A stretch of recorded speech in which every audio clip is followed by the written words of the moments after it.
지혜로운 투자자입니다. 투자자와 시장 변동. 투자자는 시장 가격의 변화로부터 이익을 얻기 원합니다. 시간이 지나면서 보유한 주식 가치가 상승하면 높은 가격에 팔아서 이익을 얻을 수도 있습니다. 이것에 관심을 갖는 것은 당연하고도 정당한 일입니다. 그러나 이런 관심은 투자자를 투기로 이끌 위험도 안고 있습니다. 투기하지 말라고 충고하기는 쉽지만 당신이 이 충고를 따르기는 정말 어려운 일이다 라고 서문에서 했던 말을 기억해 보십시오. 투자 결정을 위한 지침으로서의 시장 변동. 주식은 주기적으로 큰 폭의 가격 변동을 겪기 때문에 현명한 투자자는 이런 움직임으로부터 이익을 얻을 기회에 관심을 갖게 됩니다. 이런 기회를 실현하는 방법은 두 가지입니다.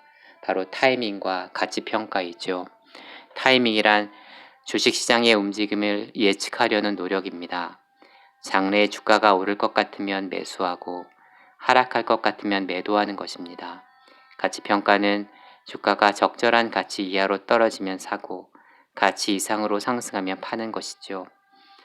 좀 덜 적극적인 가치평가로 주식을 살 때 너무 비싼 가격에는 사지 않는 단순한 방법도 있습니다. 주식을 장기 보유하는 방어적 투자자에게 만족스러운 방법이지만 시장의 가격 수준에 최소한 주의를 기울이는 노력은 필요합니다. 현명한 투자자는 어떤 형태의 가치평가로도 만족스러운 결과를 얻을 수 있다는 것이 그레이엄이 갖고 있는 확신입니다. 감정적인 주식시장에 대해 객관적이고 냉정해질수록 투자자는 주식시장에 대한 전망이나 타이밍에 대해 점점 더 회의를 느끼게 될 것입니다. 저가 매수, 고가 매도 전략.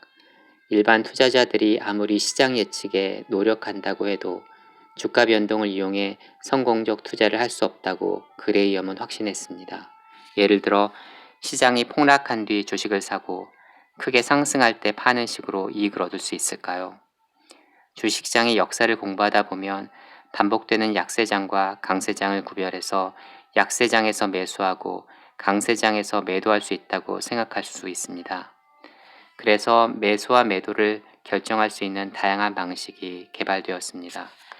그러나 1949년 시작된 이례적 강세장 이전에도 저가 매수, 고가 매도의 실행을 어렵게 만드는 예외적 상황이 연출되었습니다. 주목할 만한 것이 1920년대 말 대규모 강세장이었는데 이때는 모든 방식의 계산이 완전히 틀어져 버렸습니다. 과거 20년간 시장의 움직임은 과거의 패턴을 따르지도 않았고 확실한 위험 신호도 안 먹히는 상황이 발생했습니다. 주가가 하락하는 약세장이 오랜 기간 등장하지 않으면 저가 매수를 기다리고 있는 투자자들은 완전히 소외된 것처럼 느낄 것입니다. 그리고 기다림에 지친 투자자들은 원래 갖고 있던 경계심을 버리고 주식시장에 뛰어들게 됩니다. 1990년부터 2000년 1월까지 다우존스 지수는 거의 쉼없이 상승했습니다. 10%의 하락이 3차례 있었을 뿐이지요.